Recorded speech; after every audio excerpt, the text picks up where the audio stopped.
अस्सलाम वालेकुम and a very warm welcome. आप देख रहे हैं आज पाकिस्तान। मैं हूं सिद्रा इकबाल। उम्मीद करते हैं कि ये दिन आपके लिए बहुत ही खूबसूरत होगा।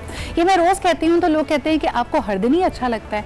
इनफैक्ट हर नया दिन हमें एक तरह से मुतवज्जा करता है शुक्रगुजारी की तरफ, क्योंकि कितनी चीज़ें हैं जो हमें बिन मांगे मिली हुई हैं और ये बड़ा अहम है कि हम उनकी कदर करें। क्योंकि कई लोग कहते हैं कि किसी चीज़ की कमी थी ये उस वक्त तक पता नहीं चलता जब तक वो हमारी ज़िंदगी में आ नहीं जाती, लेकिन किस चीज़ की कितनी कदर थी ये भी कभी कभार पता नहीं चलता जब तक वो चीज़ हमसे रुखसत नहीं हो जाती। तो जो नेमतें आपके पास हैं, जिन चीज़ों को आप बिन मांगे एंजॉय करते हैं, अल्लाह ताला ने आपको नवाजी हुई हैं, उनकी कदर करना सीखिए।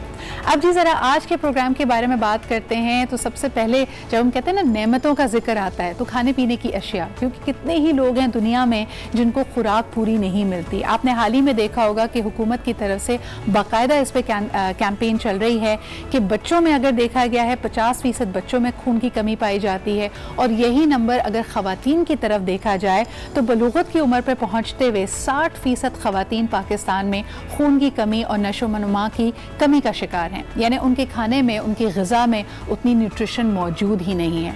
तो बड़ा अहम है जी कि जहाँ पे मुश्किलात ये हों कि आपने अपना पेट भरना है, 2 वक्त की रोटी खानी है, 2 वक्त की रोटी के लिए आमदन इकट्ठा करनी है, तो ये चीज़ें अगर आपके पास मैसर हैं तो खुदारा उनकी कदर करें। हम बार बार इस प्रोग्राम में आपको ये सेगमेंट सिखाते हैं जिसमें फूड वेस्टेज की बात की जाती है। हम यही नहीं कि हमारे पास खुदा न खास्ता ग़िज़ा की किल्लत है, हमने ग़िज़ा को गैर ज़रूरी हम उसकी क्वांटिटीज़ लेते हैं, प्रोपोर्शन ज़्यादा होते हैं और उनको हम वेस्ट भी करते हैं। लेकिन आपको आज ज़रा प्रोग्राम की शुरुआत में हमारी बड़ी मनपसंद डिश है, बड़ी कॉमनली आप उसको नज़र न्याज में भी देखते हैं, इसके अलावा ख़ास तकरीबात से, इज्तिमाआत से भी उसको मंसूब किया जाता है और बड़ी मेहनत से बनाई जाती है। मैं बात कर रही हूँ हलीम की। उसकी ज़रा हम बैकग्राउंड में जाएंगे कि ये दरअसल कहाँ से शुरू हुआ। बर्र-ए-सग़ीर में जो इसकी रिवायत आपको नज़र आती है, कुछ लोग कहते हैं जी 12 मसालों की हलीम, ये क्या है? इसमें गोश्त और दाल का प्रोपोर्शन बड़ा इंपॉर्टेंट होता है, वरना आपकी हलीम कहीं दलीम ना बन जाए। तो ज़रा दिखाते हैं आपको इसके बारे में एक report and will be right back.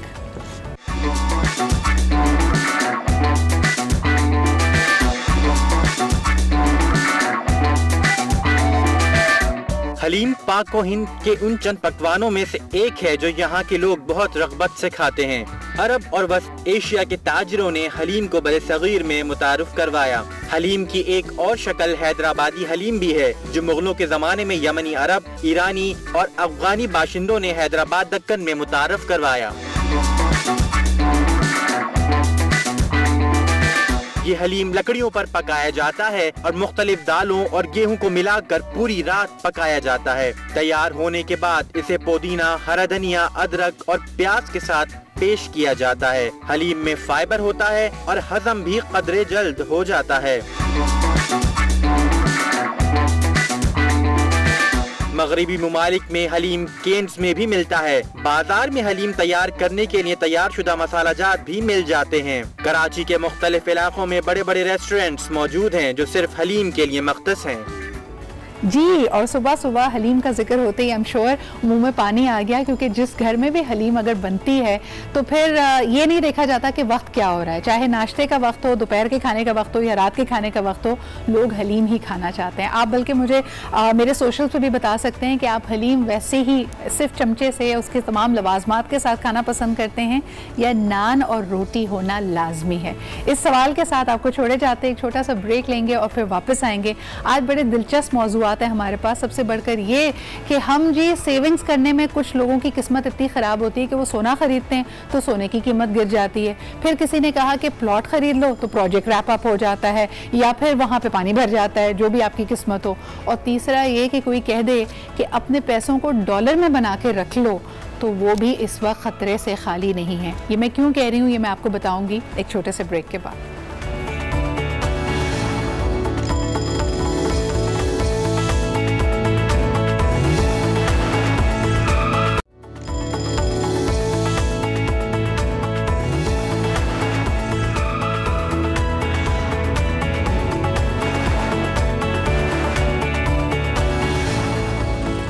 And welcome back after the break. आप देख रहे हैं आज पाकिस्तान। बात करते हैं दुनिया की सबसे डोमिनेंट और सबसे मजबूत मानी जाने वाली करेंसी यानी यूएस डॉलर्स की। कहा जा रहा है कि इसकी जो एग्जॉर्बिटेंट डोमिनेंस थी उसका शायद दौर ख़त्म होने वाला है कुछ लोगों के मुताबिक, और कई रिपोर्ट्स इसके ऊपर शाया की गई हैं। एनालिस्ट ये मानते हैं कि 2021 तक डॉलर की कीमत में हो सकता है 35% तक इसकी कदर में कमी आ जाए।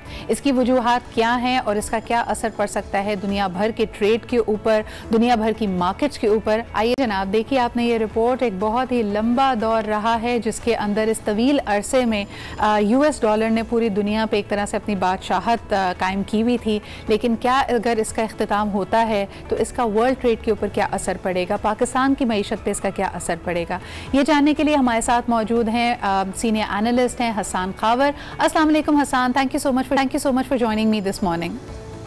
जी अस्सलाम वालेकुम सिद्रा।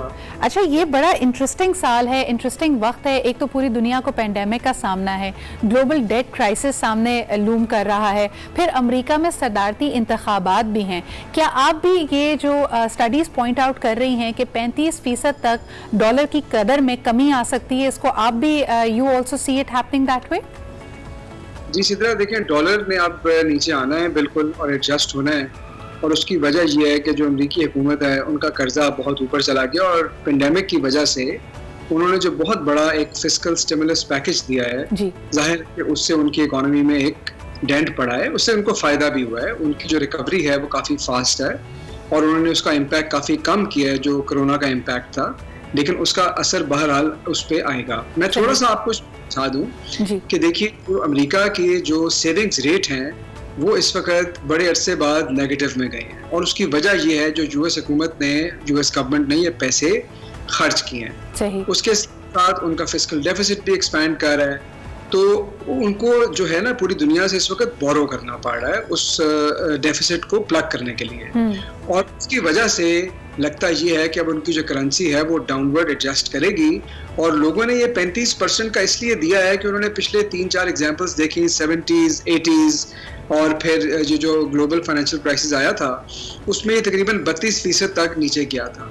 लेकिन इस दफ़ा जो है वो फिस्कल डेफिसिट भी पहले से ज़्यादा है, और मैंने आपको बताया कि इनका जो सेविंग्स रेट है, नेट डोमेस्टिक सेविंग्स, वो भी नहीं है।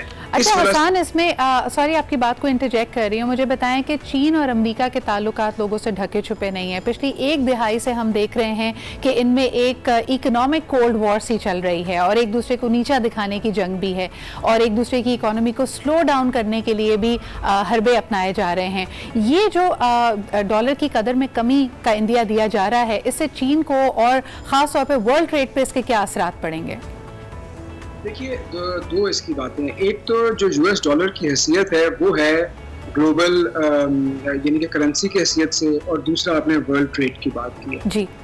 अगर डॉलर की कीमत गिरती है तो जाहिर है कि दुनिया का जो कॉन्फिडेंस डॉलर के अंदर है वो थोड़ा सा शेक होगा, और ऑल मूवमेंट चल रही है। यूरोपियन यूनियन अपना एक वो यूरोपियन फिस्कल पॉलिसी बना रहे हैं, चाइना ये कोशिश कर रहा है कि जो उसको भी एक ग्लोबल करेंसी की हैसियत दी जाए, तो जाहिर जो लोग उस तरफ माइल हो रहे हैं वो थोड़ा सा और उस तरफ जाएंगे कि देखें डॉलर भी डिवैल्यू हो सकता है, तो मेरे ख्याल में थोड़ी सी उसकी पोजीशन वीक होगी। बिल्कुल। अब ग्लोबल ट्रेड की बात करते हैं तो देखिए, जब यूएस फॉर एग्जांपल अगर उसकी करेंसी नीचे जाती है तो आपको पता है कि डीवैल्यूएशन का इम्पैक्ट एक्सपोर्ट्स पे जाता है और आपकी एक्सपोर्ट ज़रा कंपेटिटिव होती है। तो अगर डॉलर डीवैल्यू होगा तो यूएस को थोड़ा सा उसका फ़ायदा भी होगा, और अगर हम अपने हिसाब से देखें तो यूएस डॉलर के नीचे जाने का हमें भी कुछ फ़ायदा होगा।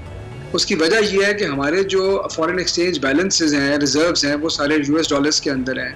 हम अपनी जो एक्सपोर्ट और करंट अकाउंट का बैलेंस है वो डॉलर्स में बुक करते हैं, तो हमारी पूरी दुनिया को जो एक्सपोर्ट्स होंगी उससे जो ज़र मुबादला आएगा सिद्रा, वो उसकी डॉलर वैल्यू बढ़ेगी। और अच्छा हसन, इसका कर्जों पे क्या असर पड़ेगा? क्योंकि जिस तरह कहा जा रहा है कि बहुत सारे फाइनेंशियल एक्सपर्ट्स कहते हैं कि कोरोना पैंडेमिक के बाद जो सबसे बड़ा खतरा दुनिया को लाहक है इस वक्त वो है एक ग्लोबल डेट क्राइसिस, क्योंकि हर रियासत ने, हर हुकूमत ने अपने लोगों को, अपनी आवाम को रिलीफ दिया है बिजनेस को स्टेबल रखने के लिए। IMF और वर्ल्ड बैंक ने भी बड़े बड़े कर्जे दिए हैं। अगर यूएस डॉलर डी वैल्यू होता है तो इन कर्जों पे और ग्लोबल डेट पे इसका क्या असर पड़ेगा? देखिए, अगर आप पाकिस्तान की एग्जांपल दें, और पाकिस्तान को जो डेट स्टॉक है, एक्सटर्नल डेट, वो ज़्यादातर डॉलर डिनोमिनेटेड। जब वो डॉलर डिनोमिनेटेड होगा और अगर डॉलर डी वैल्यू होता है तो जाहिर है कि हम जो उसको लोकल प्राइस से बुक करते हैं हमारे लिए वो थोड़ा सा कम होगा। और उसके अलावा मैंने आपको बताया कि आपका जो ज़र मुबादला आ रहा है उसकी वैल्यू डॉलर टर्म्स में ज़रा बढ़ जाएगी। सही। तो मेरे ख्याल में कि हमारे कर्जे के ऊपर तो उसका फेवरेबल असर होगा पाकिस्तान की हद तक। और दुनिया भर में अगर आप देखें तो ज़्यादा डेट स्टॉक जो एक्सटर्नल डेट्स का है वो US डॉलर में है, तो वो थोड़ा सा उसमें रिलीफ मिलेगा। लेकिन फिर हमारी इनकम जो है उसकी तरफ भी अगर देखा जाए तो हम एक्सपोर्ट्स पे रिलाई करते हैं, रेमिटेंसेस पे रिलाई करते हैं, तो आमदन भी तो घट जाएगी हसन, फिर क्या करेंगे? जी देखिए, हमारी जो एक्सपोर्ट्स US को हैं वो साइजेबल हैं, लेकिन हम बाकी दुनिया को भी, यूरोप को भी काफ़ी कुछ एक्सपोर्ट कर रहे हैं, चाइना को भी कर रहे हैं। हमारी जो रेमिटेंसेस हैं वो रेमिटेंसेस आ रही हैं मिडिल ईस्ट से। सही। तो इस तरह से हमारी इनकम पे असर कम पड़ेगा और दूसरी साइड पे असर ज्यादा हो। ठीक है। अच्छा, एक और बात जो आपने जिस तरह कहा कि डॉलर को एडजस्ट होना है, तो लोग कहते हैं कि इतने अरसे तक जो इनकी एक्सॉर्बिटेंट डोमिनेंस रही वो पेट्रो डॉलर भी इसकी वजह थी। मिडिल ईस्ट में जो इस वक्त नई सूरत हाल डेवलप की है, सऊदीया का एक तरह से रिकग्निशन ऑफ इजराइल और दूसरे ममालिक का भी जिसमें UAE भी शामिल है, इसका क्या असर पड़ रहा है? क्या पेट्रो डॉलर को ही मुस्तहकम करने की कोशिशें हैं ये? देखिए, ये तो एक बिल्कुल लार्जेस्ट स्कीम ऑफ थिंग्स है। जो ग्लोबल चेस बोर्ड है वो इस वक्त रीएडजस्ट हो रहा है। सही। हमने ये देखा, आपने कुछ बात की, उसके अलावा भी आपने देखा कि मिडिल ईस्ट के अंदर एक कशमकश है, अफगानिस्तान का एक पीस प्रोसेस चल रहा है। सही। चाइना जो है उनकी एक कोल्ड वॉर ऑफ सॉर्ट्स जो है वो चल रही है। तो इसमें जाहिर है कि जो बुनियादी तौर पे जो सबसे पहला पर्पस होता है वो तो मईशत होती है, चाइना के लिए भी और अमेरिका के लिए भी, और दूसरे नंबर पे उनका ग्लोबल कंट्रोल है। तो ये अब ऊंट किस करवट बैठेगा ये तो शायद मैं और आप आज नहीं बता सकते, लेकिन डेफिनेटली जो आपने जिस तरफ इशारा किया है कि अमरीकी जो हैं जाहिर है कि वो अपने डॉलर को और अपनी मईशत को मुस्तहकम करना चाहते हैं मिडिल ईस्ट ब्लॉक के थ्रू। अच्छा, एक और आखिरी सवाल बस आपसे ये करना चाहूँगी कि सदारती इंतखाबात का पे इसका क्या असर पड़ेगा? ख़ास तौर पे दोनों सूरतों में बताइएगा कि अगर प्रेसिडेंट ट्रंप, सदर ट्रंप वापस आते हैं इन पावर तो क्या असर होगा, और अगर जो बाइडन को संभालना पड़ा इस बेकदर होते हुए डॉलर को, तो उनकी हुकूमत पे इसका क्या असर पड़ेगा आपके ख्याल में? देखिए, मेरा ये ख्याल है कि अगर तो डेमोक्रेट्स जीतते हैं, अभी उनके पोल्स भी वो लीड कर रहे हैं, तो फिर डॉलर के मजीद नीचे जाने का इम्कान है, क्योंकि डेमोक्रेट्स जो हैं जनरली वो ज़्यादा खर्चे में बिलीव करते हैं, बड़ी गवर्नमेंट्स में बिलीव करते हैं। और अगर सदर डोनाल्ड ट्रंप दोबारा इलेक्ट होते हैं तो जो डॉलर गिर रहा है वो थोड़ा सा मुस्तहकम होने की उम्मीद है, क्योंकि रिपब्लिकन जो है वो लीन गवर्नमेंट में बिलीव करते हैं। ये एक बेसिक। जी, बहुत बहुत शुक्रिया हसन हमारे साथ मौजूद होने के लिए। Things are looking very interesting in the American economy, और ऑफ कोर्स इसका जो असर पड़ेगा पूरी दुनिया की तिजारत पे उससे भी हम आपको बाखबर रखेंगे। अभी लेते हैं एक छोटा सा break, will be right back.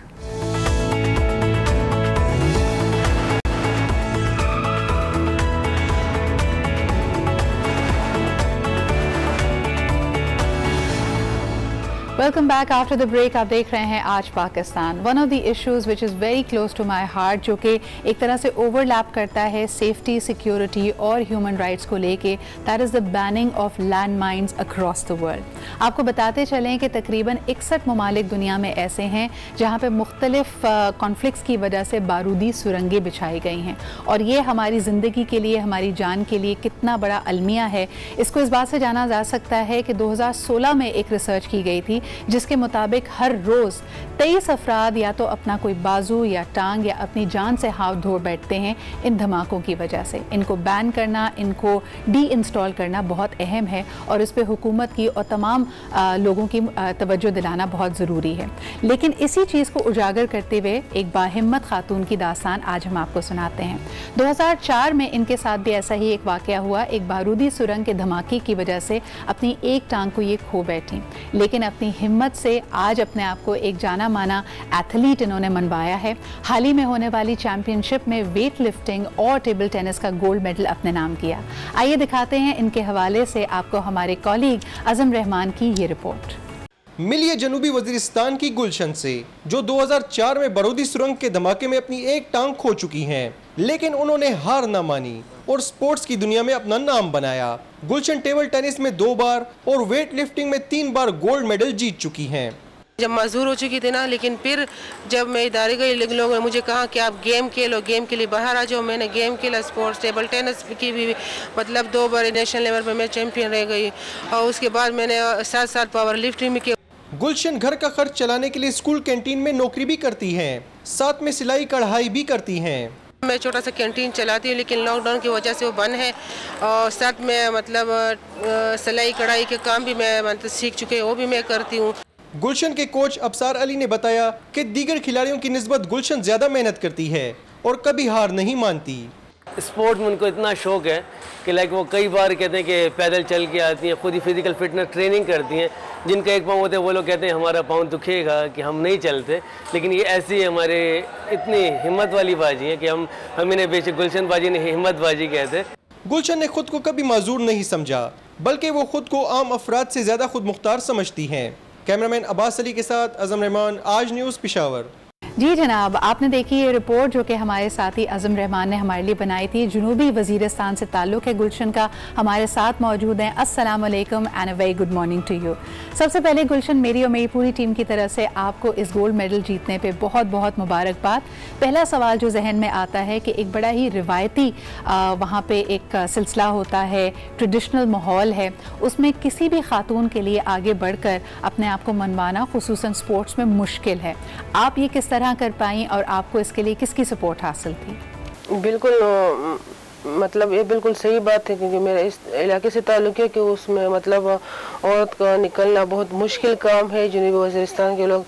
लेकिन जब इंसान हिम्मत नहीं हारेंगे, मतलब मैं माजूर हो चुकी, लेकिन जिस मतलब इदारे वाले ने मुझे हिम्मत दी है, हौसला, इस इदारे से मैं आगे चली गई, मतलब ARPD की तरफ से उसने मुझे हिम्मत दी और मैं गेम खेलती हूँ। और मतलब मैं अपने आप को कभी माजूर भी नहीं कहती, क्योंकि जब हिम्मत करते तो इंसान कुछ मतलब माजूर बिल्कुल नहीं बनाना चाहते।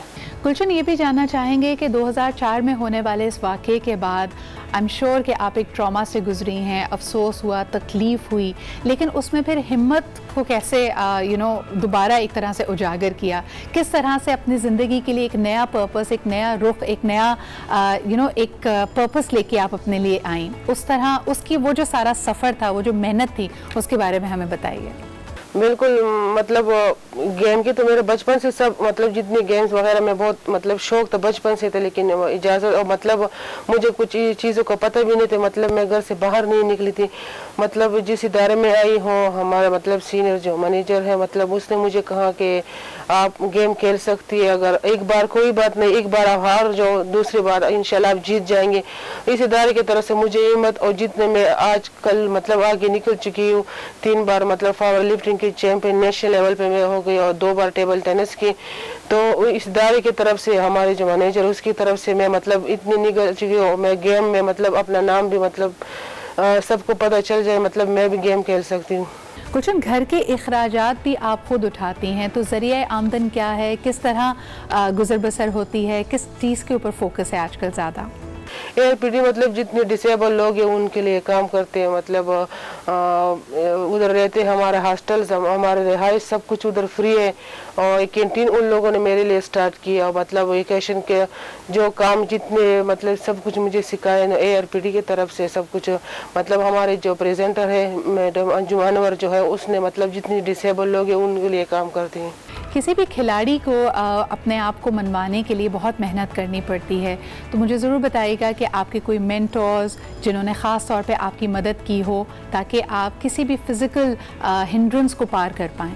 न स्टेडियम में तो मतलब कुछ ऐसे नहीं, मतलब जी हमारे जो टेबल टेनिस के कोच है वो बहुत अच्छे हमारे लिए, जितने मतलब अबसार अली हमारे लिए मतलब हमको हिम्मत वो भी देते हैं, प्रैक्टिस भी करवाते। इसके साथ पावर लिफ्टिंग की जो कोच है वो बहुत अच्छे हैं हमको, मतलब सब अच्छे, मतलब कोई मतलब इशू नहीं। हाँ, शुरू में बिल्कुल इशू था दूसरे वगैरह कोच, लेकिन जब अबसार अली कोच आए उसने हमको सब कुछ सिखाया, अभी कोई मसला नहीं है।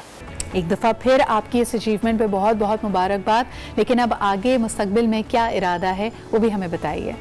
बस मैं कहना चाहती हूँ कि मैंने तो मतलब पाकिस्तान में नेशनल लेवल में गेम खेला है, लेकिन हुकूमत मतलब गवर्नमेंट तरफ हमारे लिए कुछ करे तो मैं इंटरनेशनल लेवल भी खेल सकती है, लेकिन कुछ हमारे लिए कोई करे मतलब मैं हम कर सकते हैं, लेकिन खुद तो कुछ भी नहीं। मतलब हुकूमत हमारे साथ कोई हेल्प करे, मतलब कोई और मतलब हम आगे भी जा सकती है।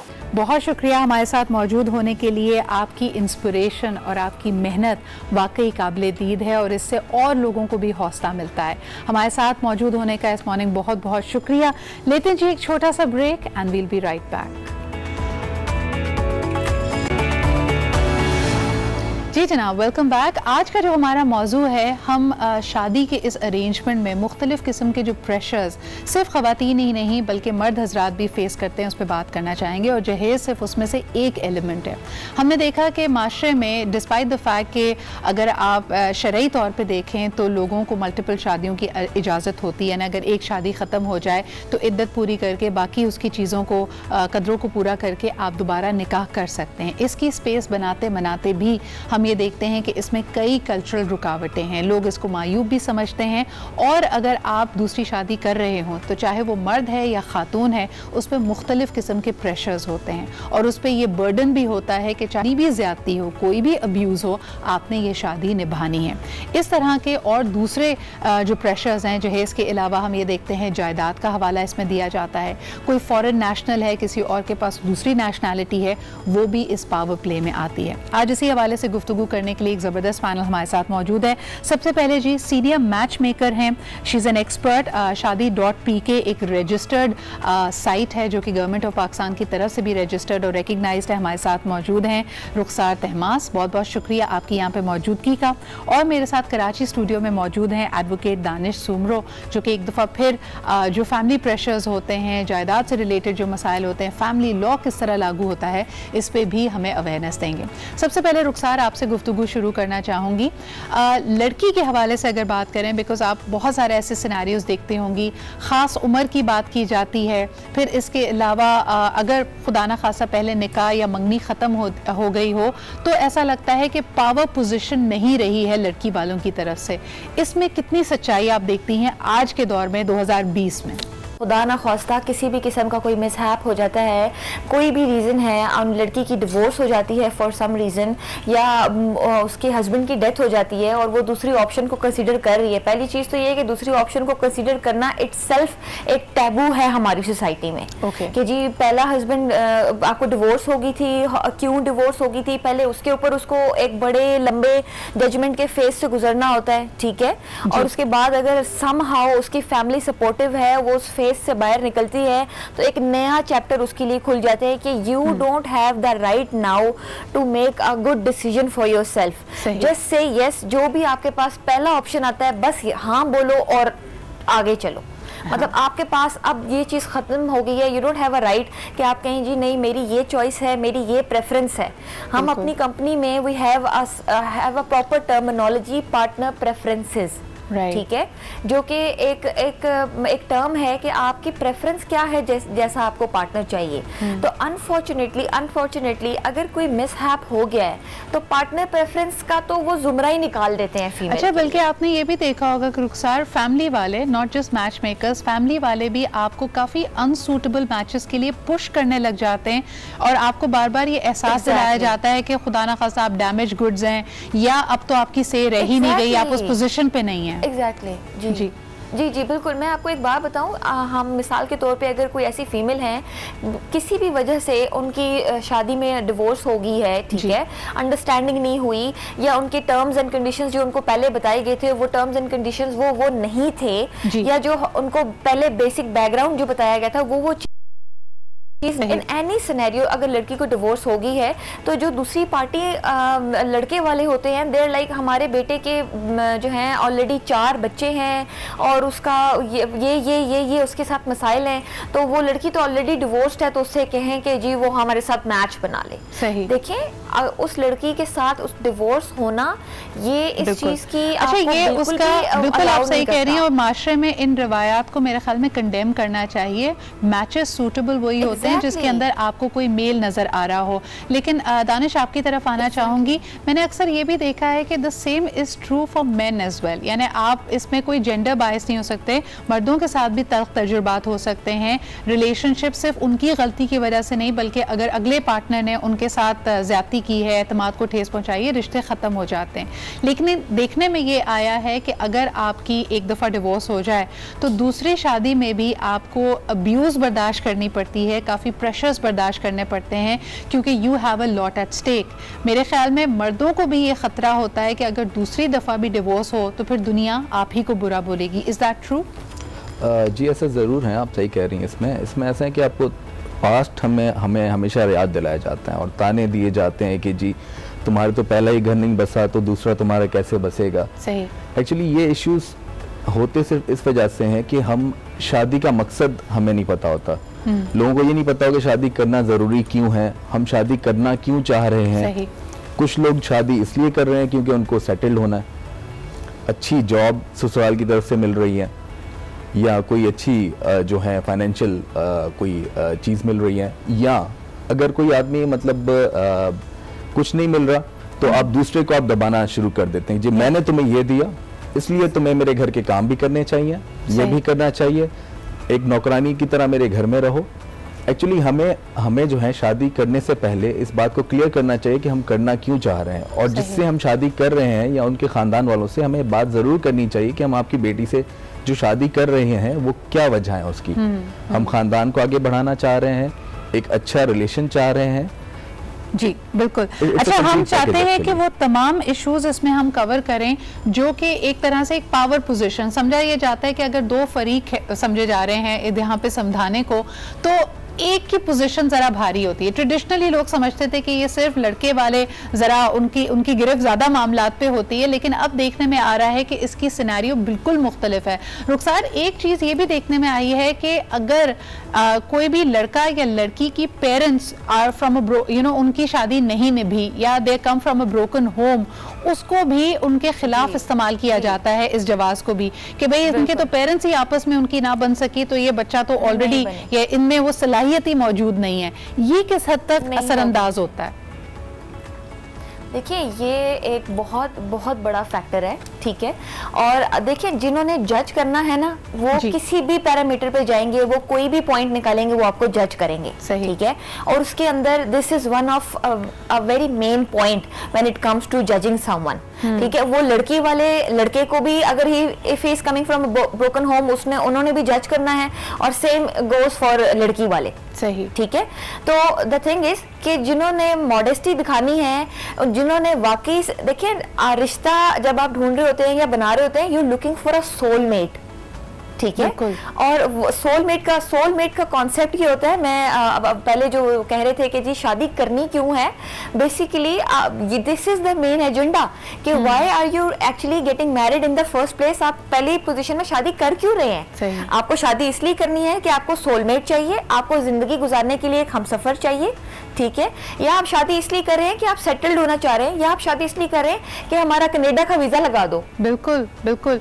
अच्छा रुखसार, यहाँ पे ये बात करनी भी बड़ी अहम है कि सिंगल पेरेंट्स यानी जिनकी अगर शादी नहीं निभी या हस्बैंड की डेथ हो गई, वो बहुत जद्दोजहद करके मेहनत करके अपने बच्चों को बड़ा करते हैं, लेकिन उनकी तमाम मेहनत को रायगां कर दिया जाता है उस पर ये स्टैंप लगा के कि भाई ये तो खुद एक नॉर्मल या एक हेल्दी रिलेशनशिप फैमिली से अगर नहीं आ रहे।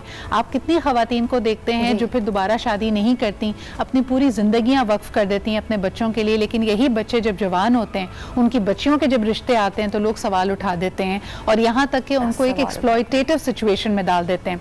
इसके लिए क्या कवानीन हैं, क्या हम किस तरह बच्चियों को सिक्योर कर सकते हैं, इस पे हम बात करेंगे। एक छोटा सा ब्रेक लेते हैं and we'll be right back.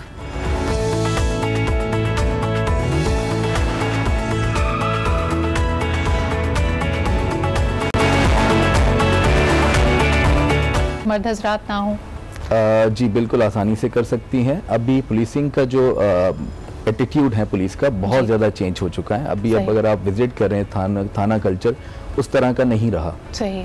बहुत आपसे जो है तमीज़ से इज्जत से बात की जाती हैं, आपसे एप्लीकेशंस ली जाती हैं, आपको उसी वक्त ही MLO बना के दिया जाएगा कि अगर आपको कोई चोट लगी है आपको रेफ़र किया जाएगा। वेदर आप कराची में हैं तो आपको जिन्ना हॉस्पिटल रेफ़र करते हैं, अब्बासी शहीद हॉस्पिटल, वहाँ से अगर आपको कोई चोटें लगी हैं डॉक्टर आपको रिपोर्ट बना के देता है, वो रिपोर्ट आप लेकर आते हैं थाने में, जिस पे FIR हो जाती है। बिल्कुल। अच्छा, फिजिकली या इमोशनली अब्यूसिव रिलेशनशिप्स तो डोमेस्टिक वायलेंस की वजह से बहुत सामने आ जाते हैं। डॉक्टर मेहरीन, आपसे पूछना चाहूँगी कि एक फाइनेंशियली अब्यूसिव मैरिज जिसमें एक्सटॉर्शन ऑफ मनी हो रही हो किसी भी पार्टी से, चाहे मर्द को बहुत ज़्यादा प्रेशराइज किया जा रहा हो कि वो खातून की पूरी फैमिली को सपोर्ट करे, सालों को भी नौकरियाँ लगवा के दे, गिफ्ट्स दे, एक्सेट्रा, या फिर ऑन दी अदर हैंड अगर खातून से ये एक्सपेक्ट किया जा रहा हो, इसका क्या मेंटल या इमोशनल हेल्थ पे इसका क्या इम्प्लीकेशंस होती हैं? देखिए, बेसिकली एक आपका रिलेशनशिप जो है वो यानी वो जो है किसी ना किसी बेनिफिट के अकॉर्डिंग किया जा रहा है, यानी इसमें रिलेशनशिप से ज़्यादा अहमियत दी जा रही है पर्सनल बेनिफिट्स को। यानी अगर कोई भी रिश्ता कायम किया जाए, चाहे हम लड़की के भी हाफ पे बात करें कि लड़की जो है वो अगर हमें इस तरह के बेनिफिट्स प्रोवाइड करेगी कि भाई अगर उसकी फैमिली बहुत रिच है तो वो फाइनेंशियली सपोर्ट करे, जॉब लगवा के दे, या अगर उसके फैमिली में रिसोर्सेज हैं तो वो हमें जो है इस तरह का सपोर्ट करे।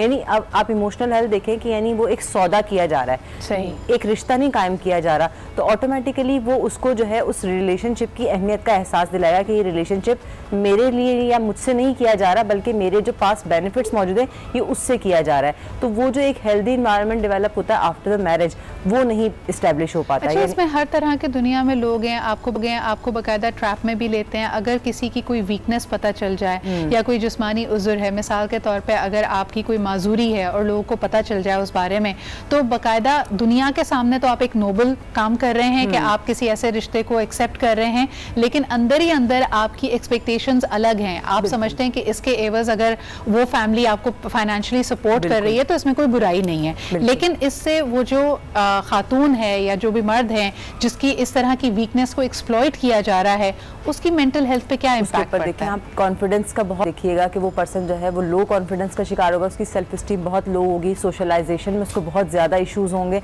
आप देखिए कि वो लोगों के साथ बहुत एहसास कमतरी में मुब्तला शख्स नज़र आएगा। अलग से उसकी बॉडी लैंग्वेज है या उसका जो लोगों के साथ रिलेशनशिप्स हैं, यानी वो आप नॉर्मली देखेंगे कि उसकी बात करने का अंदाज़, उसकी जो फिज़िकली जो एक्टिविटीज़ हैं घर के अंदर भी हाउस होल्ड एक्टिविटीज़, उसमें उसकी बहुत ज़्यादा असरअंदाज होता है। यानी एक पर्सन को आप ये बता रहे हैं कि वो किसी ना किसी माजूरी का शिकार है या वो किसी जो है वो कमी में मुब्तला है उसमें, बिल्कुल, तो ऑटोमेटिकली वो उसकी सेल्फ एस्टीम यानी वो जो अपना फुल पोटेंशियल है वो पूरे अंदाज से दे ही नहीं सकेगा। अच्छा, ये मर्दों में भी होता है, खवातीन में भी होता है। आप देखें इसमें जो आपकी फिजिकल अपीयरेंस है इसको भी निशाना बनाया जाता है। कोई शख्स है जिसका खानदान बहुत अच्छा है, अमीर व कबीर भी है, लेकिन वो इतना गुड लुकिंग नहीं है और उसकी फैमिली उसके लिए कोई बहुत ही हसीन और जमील लड़की तलाश भी कर लेती है, लेकिन उसको बार बार एहसास दिलाया जाता है और ऐसी मैरिजेस भी अब्यूजिव हो जाती हैं। रुखसार, इस हवाले से आपका क्या एक्सपीरियंस रहा है जो बेजोड़ रिश्ते कराए जाते हैं और इसी तरह कोई ना कोई पावर पोजीशन को लेके वो रिश्ता पुश कर दिया जाता है, या तो ख़ानदान में ही है तो ख़ानदान में 100 बुराइयों पे पर्दा डाल के कहते हैं नहीं कोई मसला नहीं है, हो जाएगा। इनका अंजाम क्या होता है फिर?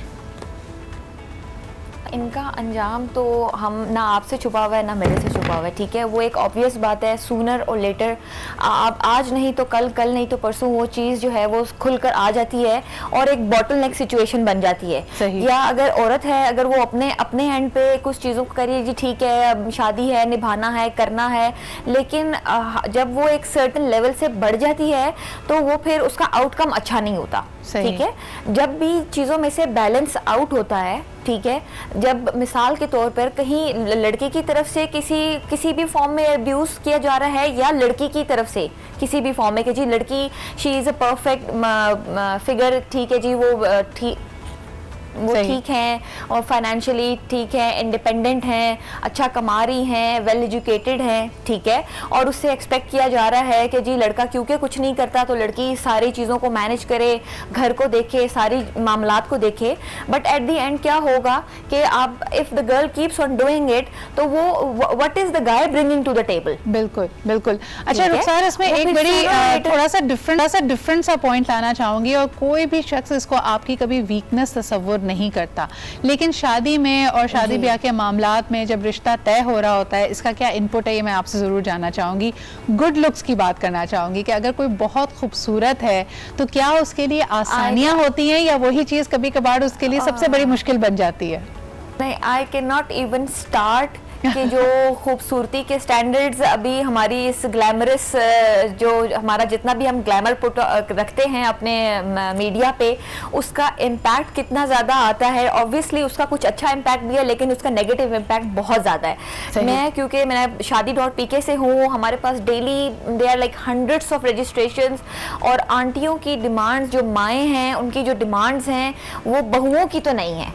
वो उनको ऐसा कुछ अनरियलिस्टिक किस्म का पैकेज चाहिए जो कि जब वो बयान कर रही होती हैं तो हमें we have to tell them कि aunty ji please draw a line here. नहीं रुखसार, ये तो हम सब जानते हैं कि एक जो डिमांड वाली साइड है वो तो हमें पता है।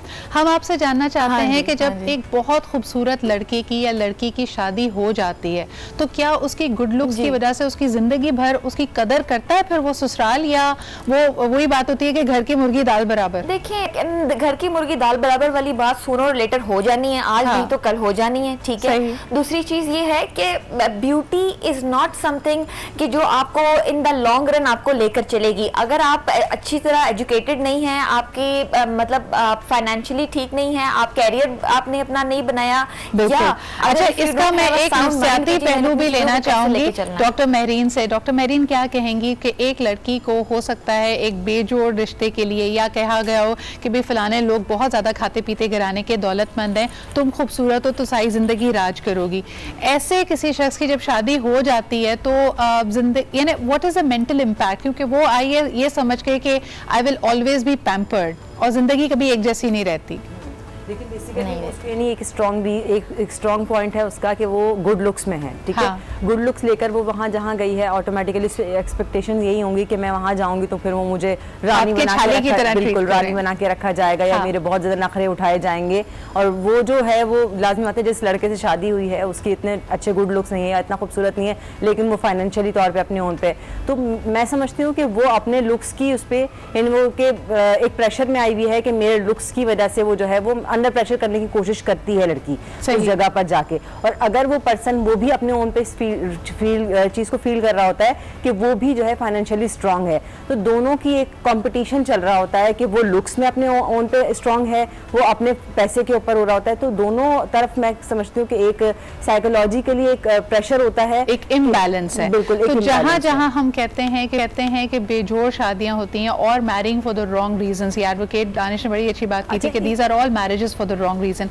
एक छोटा सा ब्रेक लेते हैं, वापस आएंगे और मजीद इसमें एक्सप्लोर करेंगे। एक और चीज़ अमूमन हमारे ख़ानदानों में और हमारे माशरे में समझा जाता था करियर ओरिएंटेड नहीं बल्कि फैमिली ओरिएंटेड होती है, विच मीन्स कि she practically has no career. लेकिन अब क्योंकि दुनिया बदल गई है तो लड़की का काम करना शादी पे और रिश्तों पे कैसे असरअंदाज होता है, इस पर बात करेंगे एक छोटे से ब्रेक के बाद।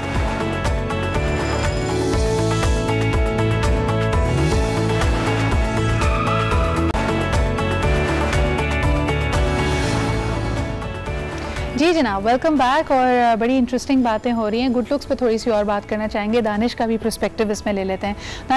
दानिश, अगर between the husband and wife खातून के लिए तो खूबसूरती की डिमांड की जाती है, रुखसार ने भी अभी जैसे कहा, लेकिन अगर मर्द या हस्बैंड वाइफ से ज़्यादा गुड लुकिंग है, ज़्यादा जाज़िब नज़र है, क्या इस तरह के रिलेशनशिप्स में क्या इम्बैलेंस क्रिएट होता है आपकी नज़र में?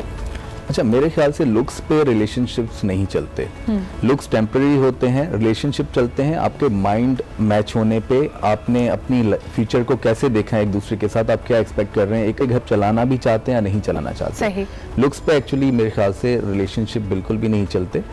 और इसमें दूसरी बात ये है कि लुक्स जो है ना आपकी खत्म हो जाएंगी, लुक्स नहीं रहेंगी, और लुक्स आपको अनसिक्योर भी रखती हैं, लेकिन कि आज हैं कल नहीं है। बिल्कुल सही कह रहे हैं, लेकिन दानिश जो कम उम्र लड़कियां होती हैं जैसे फ्रेश आउट ऑफ कॉलेज हैं, वो एक फैंटेसी दुनिया में रह रही हैं, उन्होंने बहुत ज़्यादा ड्रामे और मूवीज़ देखे हैं, एक जो आइडियल लाइफ पार्टनर का खाका है वो बहुत गुड लुकिंग बनाया है। मुझे ये बताइए कि अगर रुखसार बल्कि इसमें इनपुट दे सकती हैं कि उनके सामने दो रिश्ते रखे जाएँ, एक बहुत स्टैब्लिश्ड है, दौलतमंद है, करियर ओरिएंटेड है, ख़ानदान भी अच्छा है, और दूसरी तरफ एक लड़का है जो कदरे ज़्यादा गुड लुकिंग है, लड़कियाँ किसको प्रेफर करती हैं रुखसार? मैं ये तो लड़की की एज पे उस वक्त डिपेंड कर रहा है। अगर if she is freshly out of college तो ट्रस्ट मी उसको इस चीज़ से कोई लेना देना नहीं है कि लड़का कितना उसने अपना अच्छा कैरियर बना लिया है, या वो how much good he is earning, ठीक है। She will always go for a guy who is looking good in the picture. बिल्कुल बिल्कुल बिल्कुल। तो ये पहली उसका एज का फेज ऐसा चल रहा है कि उसकी एज का फेज ऐसा चल रहा है जहाँ पर वो शी हैज इमेजिनेशन कि जी मेरा प्रिंस चार्मिंग आएगा, एक सफेद घोड़े पे होगा, वो मुझे आएगा और ले जाएगा, और उसके जहन में शादी का मकसद है कि शादी की तस्वीरें फिर फेसबुक पे भी लगनी है, दोस्तों ने कमेंट करना है, तो हम वो कपल गोल्स वाला कपल लगने चाहिए। दानिश कुछ कहना चाहेंगे? कपल गोल्स मैं एक्चुअली आपको इसमें एक कोट का पर्सपेक्टिव देना चाहूंगा। लुक्स की वजह से लोग जो हैं वो पसंद की शादियां करते हैं, कोर्ट मैरिजेस करते हैं। सही। लिटरली कोर्ट मैरिजेस का रेशो ये है कि साल के बाद वही लोग उसी वकील के पास आए होते हैं कि जी हम एक दूसरे के साथ नहीं रह सकते। वाओ, लुक्स की ये अहमियत है, यानी वो देरपा नहीं होते। आपने बिल्कुल सही कहा कि और एक दूसरे को अगर जैसे अभी डॉक्टर मेरीन भी बात करी थी, इसका एहसास दिलाया जाए कि आई एम बेटर लुकिंग, फिर भी मैंने तुम्हारे साथ सेटल किया है, इस तरह के रिलेशनशिप्स तो बिल्कुल नहीं चलते, क्योंकि एक पार्टनर को आप एहसास कमतरी में मुब्तला करें। अच्छा, वेरी क्विकली, वक्त हमारे पास कम होगा, जरा इसमें वर्किंग वुमेन का भी एक पर्सपेक्टिव लाना चाहेंगे। रुखसार, अगर एक लड़की हाईली क्वालिफाइड है, अच्छे शोबे से वाबस्ता है, अच्छा अर्न कर रही है, ये उसके लिए प्लस पॉइंट बनता है या नेगेटिव पॉइंट बनता है? मेनली इन मोस्ट केसेस बहुत सारे केसेस में जो आजकल का जैसा दौर चल रहा है, जितनी ज़्यादा लड़की इंडिपेंडेंट है, ठीक है, जितनी वेल एजुकेटेड है, जितना अच्छा कमाती है, ये उसके लिए प्लस पॉइंट है, ठीक है। अब हमने इस चीज़ के अंदर मैं एक छोटा सा एंगल इंट्रोड्यूस करवाना चाहूँगी कि ये लड़की की पर्सनैलिटी के ऊपर भी बहुत सारी चीज़ें डिपेंड कर रही होती हैं, ठीक है। मिसाल के तौर पर जितनी ज़्यादा लड़की इंडिपेंडेंट हो जाती है, अनफॉर्चुनेटली मुझे ये लगता है कि थोड़ी सी फ्लेक्सिबिलिटी उसके अंदर कम हो जाती है कि जी ठीक है, मैं खुद कमाती हूँ, मैं why do I have to adjust at any point, ठीक है। एडजस्टमेंट्स जो हैं they are a part of life, ठीक है, और वो वक्त के साथ साथ कहीं ना कहीं किसी ना किसी मोड़ पे किसी ना किसी फैसले में आपको वन वे और दी अदर करनी पड़ती हैं। बिल्कुल बिल्कुल। I myself, I am a working women, I am married अल्हम्दुलिल्लाह, तो मैं अब अगर ये कहूँ कि जी I am up to for no adjustments, तो फिर मेरा काम करना भी मेरे लिए मुश्किल हो जाएगा, मेरे लिए इन द लॉन्ग रन चीज़ों को लेके चलना मुश्किल हो जाएगा। मुझे लगता है कि सारा जो ब्लेम गेम है ना, उसको भी बैलेंस आउट करने की जरूरत है। मैं चाह रही थी कि आप थोड़ा सा एक्सपेक्टेशंस ऑफ द फैमिलीज की अगर यहाँ पे बात करें, डॉक्टर मेरीन, जैसे रिश्ता अगर फॉर्मल प्रपोजल, अरेंज प्रपोजल आया है, तो उसमें हमारे यहाँ गुफ्तगू कुछ ऐसे चलती है कि अगर पता भी हो कि बच्ची क्वालिफाइड है, किसी अच्छे प्रोफेशन से, किसी अच्छे इदारे से मुंसलिक है, तो उससे पूछा जाता है कि बेटा आपका शादी के बाद काम करने का इरादा है या नहीं। इसका सही जवाब क्या होता है? देखिए, हाँ भी फंसती है और ना पे भी फंसती हाँ है। फंस जाती है, बिल्कुल सही बात है। जब पेरेंट्स जो है अपनी बच्चियों को तालीम दिलवा रहे होते हैं या उनको कुछ कर रहे होते हैं, तो ऑटोमेटिकली उनका ये होता है कि खुदा न ख्वास्ता अगर कोई अच्छे हालात हैं, बुरे हालात हैं, तो बच्ची इंडिपेंडेंट होकर अपनी फैमिली को सपोर्ट कर सकती है। मैं ये समझती हूँ कि पेरेंट्स अगर बच्चियों को पढ़ा रहे हैं, अगर एक क्वालिफाइड बच्ची है और उसका जो है वो रिश्ता आया है और भाई उससे कहा जा रहा है कि भाई आपने शादी करनी है, तो मैं समझती हूँ कि उसमें ये कहना कि हम फौरन कहें नहीं मैं तो जॉब करूंगी, एक लड़की अगर ये कहती है, तो ये भी होता है कि एक डोमिनेटिंग पर्सनालिटी, बिल्कुल। तो मैं ये कहूँगी कि फ्लेक्सिबल आंसर ज़्यादा मुनासिब रहता है कि अगर फॉर एग्जांपल जिस पार्टनर के साथ उसकी शादी हो रही है, उसके ऊपर अगर कोई बुरे वक्त आया है, बुरे हालात आ रहे हैं, या कोई ऐसी मजबूरी है जिसके तहत वो नहीं कमा सकता है, तो उस वक्त हमारी बच्ची ज़रूर साथ देगी। अदरवाइज मैं कहूँगी कि अगर नीडेड नहीं है, ज़रूरत नहीं है। लेकिन अगर किसी बच्ची ने, जैसे अगर डॉक्टरी के शोबे में हम बात करते हैं, और पाकिस्तान का अलमिया ये है कि 80% खवातीन जो डॉक्टर्स बन के पास होती हैं, फिर वो व्हाटएवर रीज़न उनको रिश्ता तो बड़ा अच्छा मिल जाता है, और अल्लाह ना करे कि किसी पे कोई फाइनेंशियल इस तरह की रिस्पॉन्सिबिलिटी आए, but they are not practising doctors. तो क्या आपको नहीं लगता कि समाजी रवैयों में तब्दीली आनी चाहिए? बिल्कुल आती है। देखिए, मैं ये समझती हूँ, मैं भी पर्सनली, कि अगर कोई पर्सन पढ़ा है, ज़रूरी नहीं है कि उसे अपनी फैमिली को सपोर्ट करना है, वो एक्टिव रहने के लिए भी ये कर सकता है अपने करियर को, कि वो बिल्कुल जो उसने पढ़ा है वो बिल्कुल ज़ाया ना हो जाए, उसकी अपडेट रहने के लिए भी उसको जॉब करना मैं समझती हूँ कि ज़्यादा नहीं। दानिश, क्या ये पॉसिबल है कि एक वर्किंग वुमन, क्योंकि कहा तो ये जाता है, मुझे खौफ उन लोगों से ज़्यादा आता है जो बच्ची को ये कह के ब्याह के ले जाते हैं कि जी हमें कोई मसला नहीं है इसके काम करने से, इसके प्रोफेशनली एक्टिव होने से, लेकिन फिर उनकी कहीं ना कहीं शायद एक्सपेक्टेशन ये होती है कि जो अर्निंग्स हैं उस पर भी हक हमारा है, वो हमारे घर में कंट्रीब्यूट होंगी। अगर वो अपनी फैमिली को सपोर्ट करना चाहती है, सेविंग करना चाहती है, तो ये उसको इजाज़त नहीं होती। ये बहुत बड़ा अलमिया इसलिए क्योंकि हम फाइनेंशियल एम्पावरमेंट की जब बात करते हैं, हैरत होती है, दिल टूटता है ये जानकर कि वो लड़कियां जो बज़ाहिर आपको फाइनेंशियली इंडिपेंडेंट नजर आ रही हैं, वो भी इंडिपेंडेंट नहीं है, वो इंस्लेव्ड है, वो चाहकर भी फिर अपनी नौकरी शादी के बाद भी छोड़ नहीं सकती। इनके लिए कोई तहफ़्फ़ुज़ प्रोवाइड करता है कोई कानून हमें? जी बिल्कुल, कानून तहफ़्फ़ुज़ प्रोवाइड करता है। बात सारी ये है कि जो फाइनेंशियली रिस्पॉन्सिबिलिटी है वो मर्द की है। सही, हमारा कानून भी इस चीज़ को जो है असरटेन करता है। आपके जितने बच्चे होते हैं सबकी जो कफालत है, इवन अगर शादी रहती है या नहीं रहती, वो भी फादर की रिस्पॉन्सिबिलिटी होती है, जिसमें उसकी एजुकेशन, उनकी इवन ग्रोसरी तक भी फादर को ही करनी है, सारी चीज़ें। और दूसरी बात ये कि मेरा इसमें ये पर्सपेक्टिव है कि आप अपनी जब बेटियों की शादी करें तो अपने जो आपके दामाद होते हैं उनको ये बात बिल्कुल क्लियर कर दें कि जी मेरी बेटी अगर जॉब करेगी तो वो उसके लिए होगा, वो आपका घर चलाने के लिए नहीं होगा। बिल्कुल, जो फाइनेंशियल रिस्पॉन्सिबिलिटी होती है वो सिर्फ और सिर्फ मर्द की है। सही।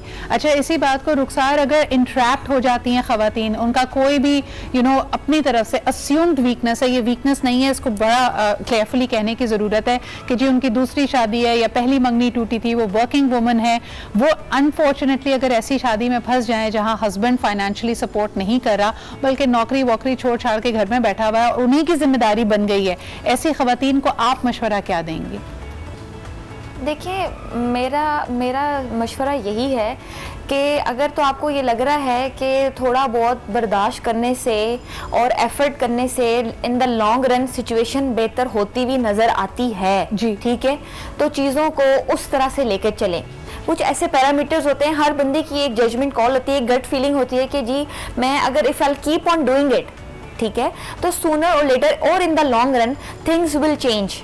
ठीक है, आपको उस बंदे के अंदर अगर कोई स्पार्क नजर नहीं आता, उस बंदे के अंदर किसी किस्म की, आपका जो पार्टनर है उसके अंदर किसी किस्म की कोई मोटिवेशन नजर नहीं आती, ठीक है, और आपको एक कंप्लीट डिपेंडेंसी नजर आ रही है उस बंदे की आपके ऊपर, just because of the reason कि उसने आपको एक्सेप्ट ही इसलिए किया है कि आप ऑलरेडी दूसरी शादी कर रही हैं और वो बंदा किसी काबिल नहीं है, उसकी कोई स्टैंडिंग नहीं है, उसने शादी आपसे इसलिए की है, he has only given you a chance कि उसकी जिंदगी आसान हो जाए। तो प्लीज अपनी जिंदगी बद से बदतर मत बनाएं, ठीक है, and get out of the situation as soon as possible, इससे पहले कि सिचुएशन इतनी मिजरेबल हो जाए कि आपको एक्सप्लेन करते हुए भी जो है ना वो प्रॉब्लम हो रही हो। हाँ, अगर आप शादी फॉर द सेक, यानी रुखसार आपकी बात को अगर मैं ऐसे समझूं कि खवातीन को, बच्चियों को शादी फॉर द सेक ऑफ शादी नहीं करनी चाहिए। हर इंसान जो शादी करे वो इस उम्मीद के साथ करे कि जिंदगी में एक कंपेनियन आएगा, जिंदगी बेहतर होगी।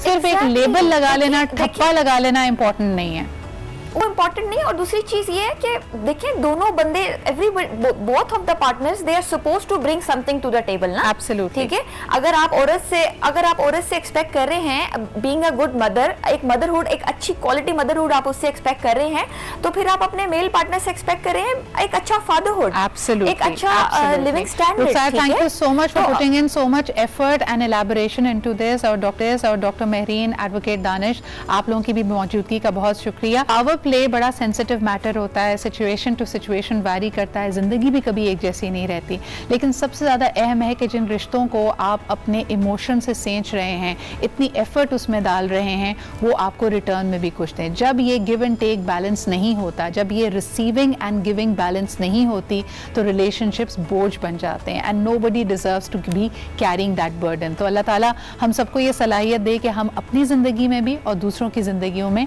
आसानी लेकर आएँ। इसी के साथ मुझे इजाज़त दीजिए, कल मुलाकात होती है। खुदा हाफिज़।